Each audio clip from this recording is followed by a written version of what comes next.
Welcome to this week's Concurrency Tech Insight series. This week we are talking about Windows Virtual Desktop, also named WVD. This is one of the most popularly signed up webinars we've had in some time, so very excited to have so many people on today to talk about WVD. What a great opportunity. And now to introduce our awesome guest. We have with us today Brian Voles. Brian is a technical architect with Concurrency. Brian has been doing substantial work within WVD and doing so in customers that are moving thousands of endpoints over from existing on-premise platforms like Citrix and remote desktop services into WVD. So welcome, Brian. Glad you're with us. Thank you, Nate. Nice to be part of this. Awesome. And my name is Nate Blaznoski. I'm Concurrency's Chief Technology Officer, and let's get going. So today we're going to be talking about WVD. Why is it interesting? Why is it important? We'll cover some really interesting topics about it. And first off, we'll be talking about why are people choosing it? Why are they moving off of on-premise remote desktop environments, Citrix environments, and so on? We'll talk about how it improves security, and we'll also talk about how it relates to the end user experience. So a lot of different aspects of this today. Upcoming, we want you to make sure you're aware of this. This is going to be a very special webinar. We have a webinar coming up, excuse that. We have a webinar coming up on Thursday, November 19th around tech ROI. This is going to be talking about the top 5 focus areas for 2021, the North Stars that businesses need to be thinking about at the executive level in their 2021 planning, and how you can drive being a change agent within your organization. This webinar also has Microsoft Vice President Brian Wilson also joining us. So a fantastic guest, a fantastic conversation, and it's perfectly suited for your enterprise and executive decision makers within your business. So do not miss that particular conversation. All right, let's talk about Windows Virtual Desktop, or WVD. Why are people moving into WVD? There's 5 principal reasons that we're seeing companies make this choice. The first reason is in and around reducing cost in the on-premise environment and reducing complexity by moving off of on-premise Citrix deployments. Citrix has been sort of something people have had to have for some time in their on-premise environments, but they're also not necessarily in love with having to have Citrix or having to have remote desktop services. Now, you certainly can do Citrix on top of WVD. You certainly can do VMware on top of WVD. But most of our customers are finding that this is their opportunity to determine if they really need to continue with that additional investment on top of their virtual platform. And most of our customers moving into WVD right now are using this as an opportunity to be able to drastically reduce their existing licensing costs tied to their on-premise deployments, as well as mitigate having to refresh that on-premise environment. The next reason, and Brian's going to talk about this, is it improves the security by pairing it with zero trust initiatives. Zero trust is one of the most important North Stars that needs to be on your planning roadmap for next year. When you're using WVD, it's a natural combination with zero trust to facilitate access to legacy applications in your on-premise environment. The next reason is it's facilitating remote worker flexibility and onboarding. Many of our customers that are starting to use WVD are doing so because of how complicated COVID has made onboarding new employees, and also how complicated remote workers have been within the context of COVID and onboarding into the environment. This enables flexibility and onboarding and an increased speed to market instead of the way that these organizations were doing it before. We're seeing reductions from 3 to 4 weeks of getting a person a device down to simply minutes or days in terms of getting them devices. The next scenario is manufacturing and healthcare environments around light touch, putting that environment in a position where it can maximize its ability to get the right device and the right content in a person's hands as quickly as possible, while mitigating having to use heavy devices within these ecosystems. This is a reason why those environments have so heavily used Citrix historically, and it's also a reason why they're so heavily considering WVD. And finally, it's an opportunity to be able to improve the user experience attached to remote desktop services farms, especially in terms of offloading high fidelity video and audio experiences like Teams. Video experiences in Teams in some of these other environments have been very poor. meaning that the remote work environment has been very poor. So this gives us an opportunity to be able to improve that environment and that end user experience by offloading much of that to the end user's desktop. So Brian's going to be talking about that concept as well. So a lot to talk about today. One thing that's also really exciting is how much WVD is used around the world. This has exploded. Unlike almost any technology I've seen in the desktop space, this is now available in all the locations in the world that those Azure data centers exist. And that those optimizations are the optimizations that drive availability and high fidelity video and audio. So great opportunity for us to be able to take a distributed architecture and serve users that exist around the world for our businesses. All right, so let's start asking Brian some questions. Brian, let's start with an architecture of Windows Virtual Desktop. Can you help us to break down and understand what that looks like and how an organization might understand it within their cloud ecosystem? Sure, Nate. Really, you should think about WVD as a platform as a service. And what that means is Microsoft, as part of the service, is providing all the underlying infrastructure outside of the desktop environment. It ties in, directly to your on-premise AD for identity, and then you own the only pieces that you really own would be the Windows desktop environment and the applications around that would live on those desktops. Got it. Can you help us to understand the different types of desktop modes? I know there's full desktop, there's mode app. Kind of help me understand that a little bit more. Sure. So yes, you can provide a full desktop experience, pretty much like a physical endpoint today. And then you can continue doing remote app like you would in a Citrix environment where you're just presenting the application to the user versus a full-on desktop experience. Got it. That's useful to know. Thanks. And then tell me a little bit about the types of user states. Is it a situation where like I'm always provisioning a full virtual machine, or there shared scenarios where like I'm kind of slicing the machines up? Like help me understand a little bit more about that.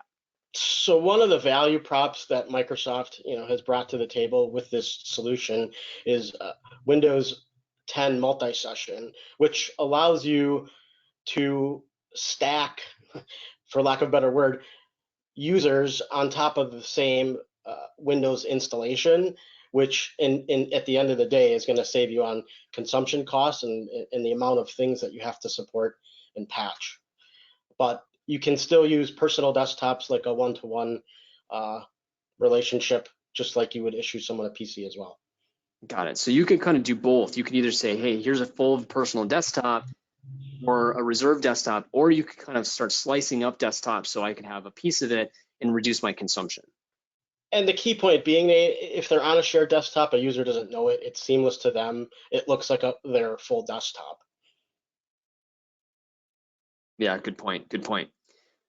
Tell me a little bit about how app and image and kind of image management works. So like I've got certain things I need on my desktop. Is that a situation where like you're uploading custom images, or is the best practice to, layer on images and layer on applications post deployment? Kind of how does that all work? So there is going to be a little bit of image management in terms of, I would say, things that are common to all your desktop environments, and top of mind, that would be security agents and things of that nature. But Microsoft is making inroads with a technology that's known as MSIX App Attach that is going to allow you to abstract your applications from having to install them in the desktop themselves. They will literally stream and attach from a file share that lives in Azure that is right next to your desktops. Okay, that's good to know. And then last question on this topic here, tell me a little bit about, what are the considerations of user density, VM sizing? Like what are you seeing from, especially maybe even those shared environments?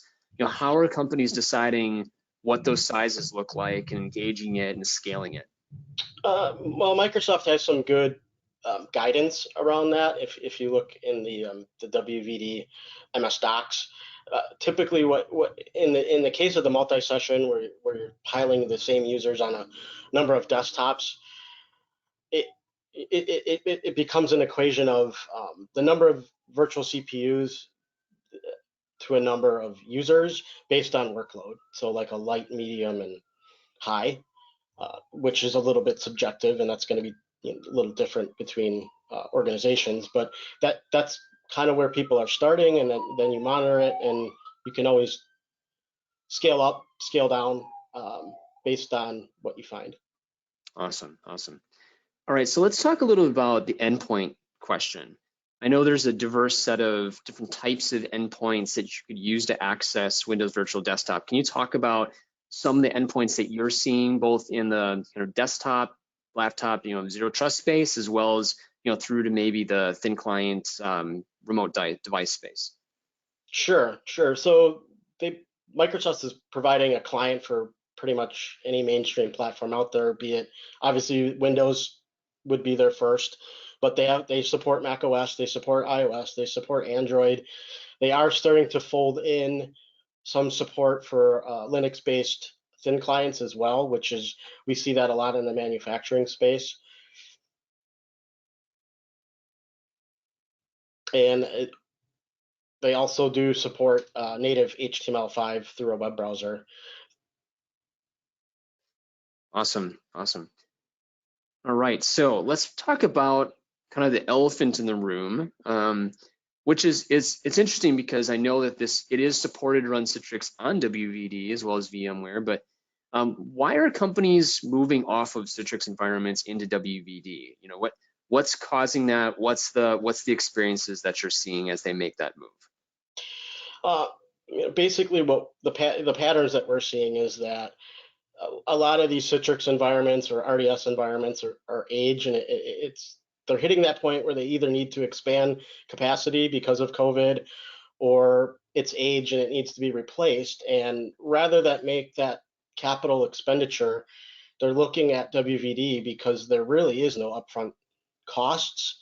It becomes more of a monthly subscription consumption bill.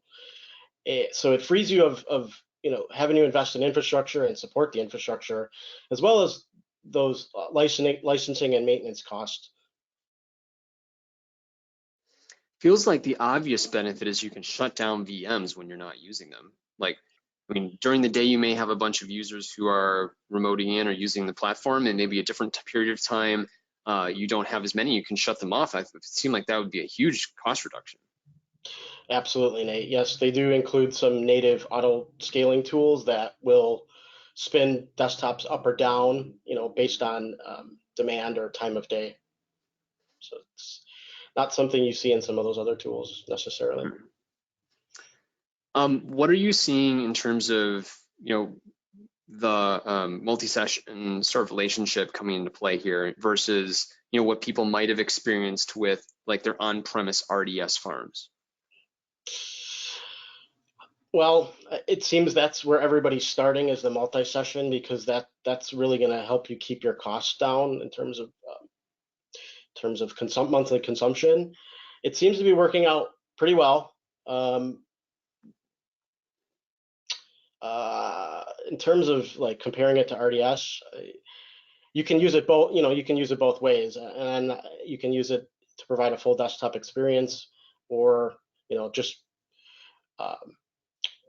publish the application without necessarily needing RDS licensing. Good call.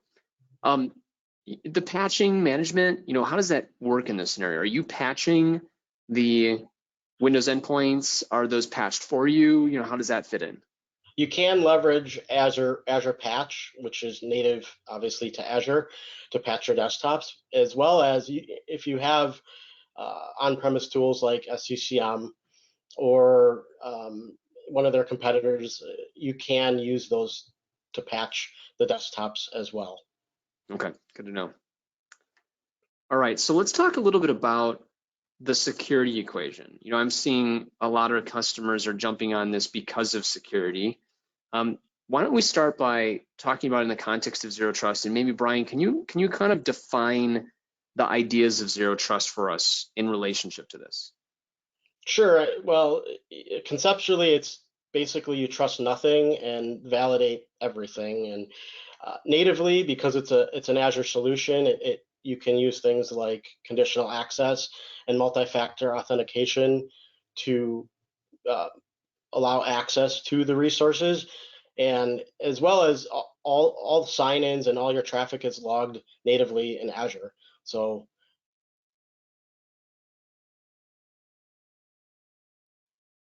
Awesome. So one question I have in and around that is, if I have a modern desktop device and that modern desktop device is off network. So the idea of zero trust being that I have identity conditional access, I have an off network device that is zero trust organized, and then I'm also micro network segmenting my data center. If I'm running a device which is Azure AD joined, it's off network, it's Intune managed, my whole goal is to not have it VPNing into the environment. How does WVD relate into that? So does WVD just stream its applications directly to that device, and they're then providing access to those legacy apps? Is it more complex than that? Can you help me with that story? So there is no requirement for a corporate network at all, or that your device is on the corporate network or a VPN. It's a cloud first platform, so you can connect from anywhere, and then your security layers around like conditional access are going to protect your data. Awesome. So it can provide the vehicle to access the applications in a legacy environment without having to have a dependency on the modern desktop having access to the CorpNet. Is that correct? That is correct. Awesome. So I think one of the bigger concerns then is, how do I secure my WVD? So can you walk us through all the kind of steps in this? I know there's a lot here, but like hit the best hits, right? Of what you're thinking about when you're thinking about security of those virtual desktops. Sure. So, as we talked before, you have your identity protection, which would be, conditional access and your MFA in order to get access at all. And then, you'd have layers of security on the desktop assets, whether it be Defender ATP or other security solutions. Then you would apply, the best practices, and you have full control over the traffic that leaves those desktops and needs to access your applications. So you could allow or deny, control where your traffic is really going. And then in terms of data, because it's integrated into the 365 suite, you would use things like OneDrive to control access to user data and ensure it stays within your cloud and does not leave your cloud. Got it. So I could ensure I have a managed device that, let's say that endpoint, whatever it is maybe not the HTML5 scenario, but pretty much everything else. It could be a managed device, and then that managed device would govern. It has to be healthy, and then when it goes and tries to access the applications, it's using conditional access to be able to access those applications or WVD endpoints that are housed in WVD. Would that be kind of a correct understanding? Absolutely, yes. Okay. Where are you seeing that application controls come into play? Is it based specifically like to RBAC? Like, is there policies that say like, here's the groups of people that can access these applications versus others, and like, how do I distribute certain apps to certain people? So your authorization is controlled through your on-premise Active Directory groups. So okay. You have to be in a group in order to get entitled to a resource.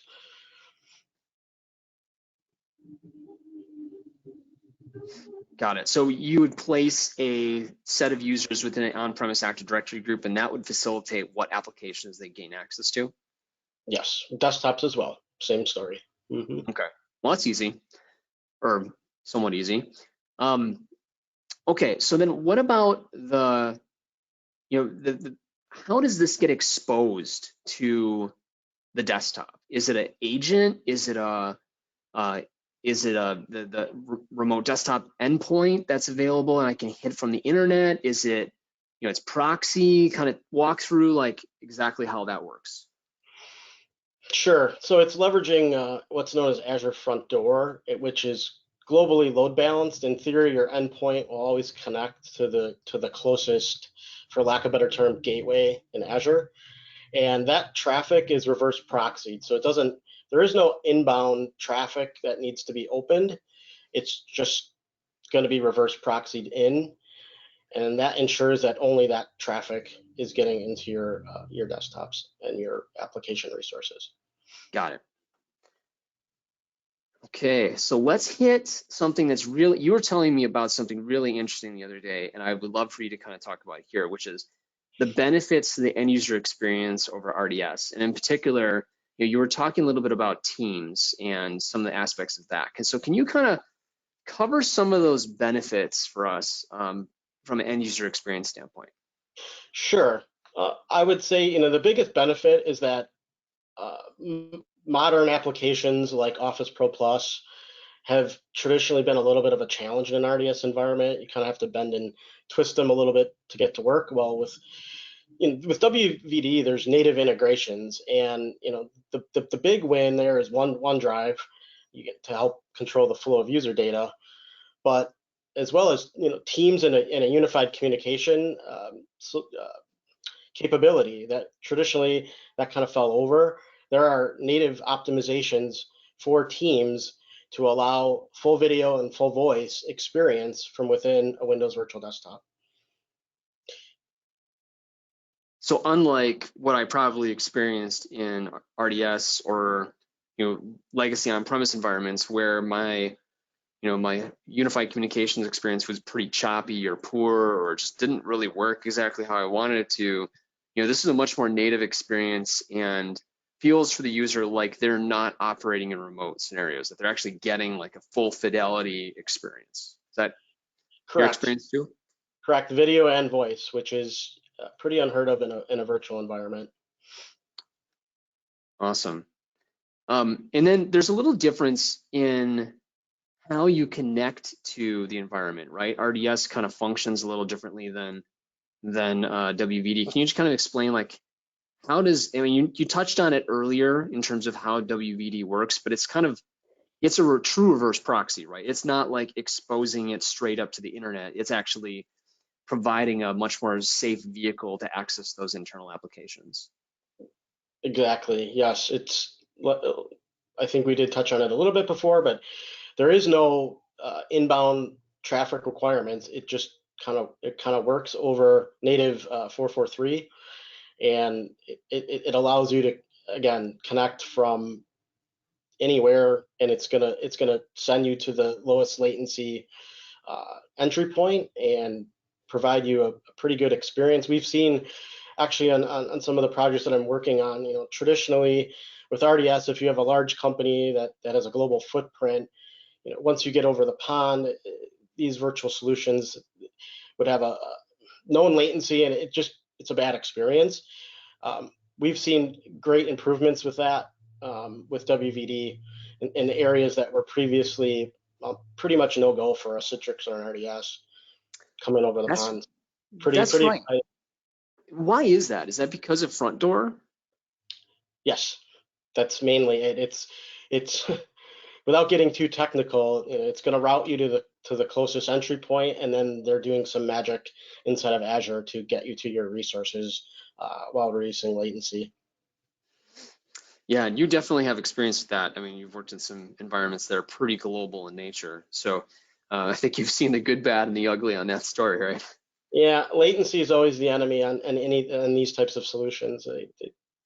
They're highly sensitive to that. Awesome. All right.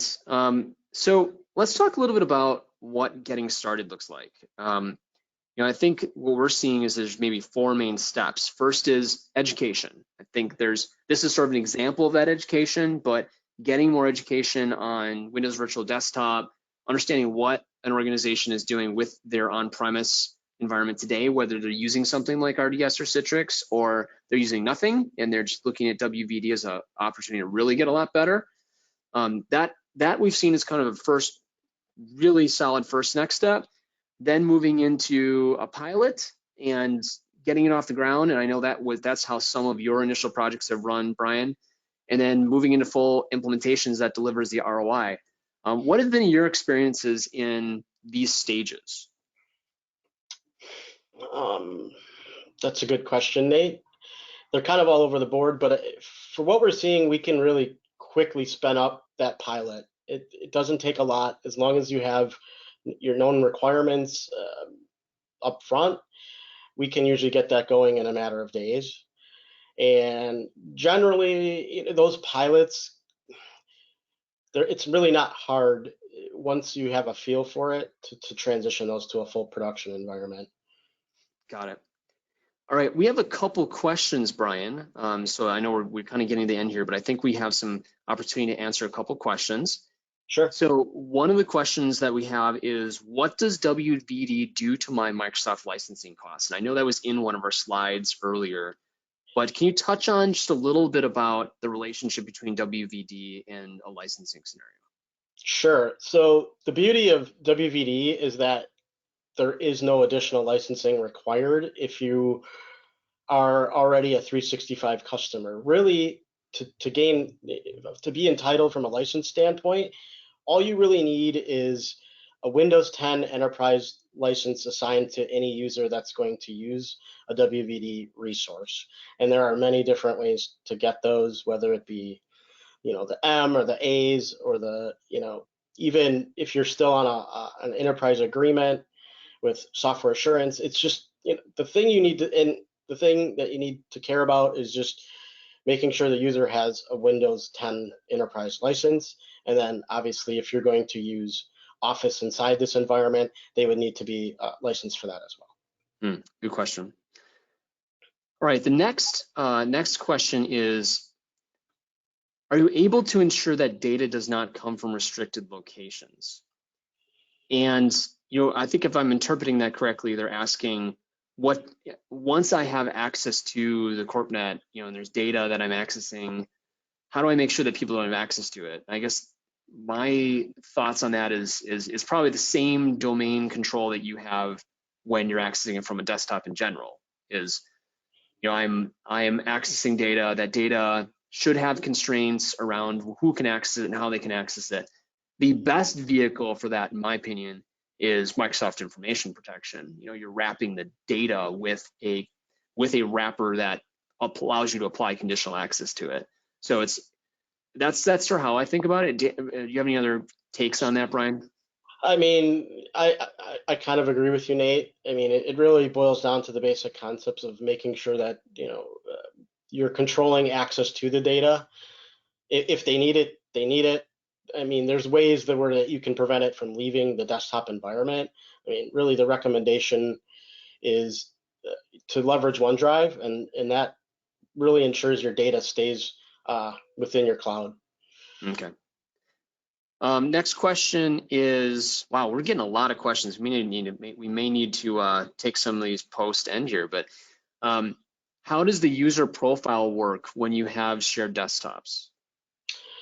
That is a great question because we didn't cover that before. So Microsoft has brought they did an acquisition a few years ago of a company called FS Logics, and they were being used in traditional on-prem environments as well, but they're essentially abstracting the user profile and any of the settings to a file share that sits next to your desktop.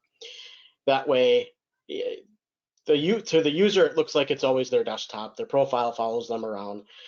And one of the other things with that technology is that it natively knows how to handle Office and the Office settings within a user profile, which was traditionally a challenge, right? Like Exchange was a very common example, and having to turn off cache mode and things like that, where you no longer have to do that because the FS Logics profile solution takes care of that for you. Awesome.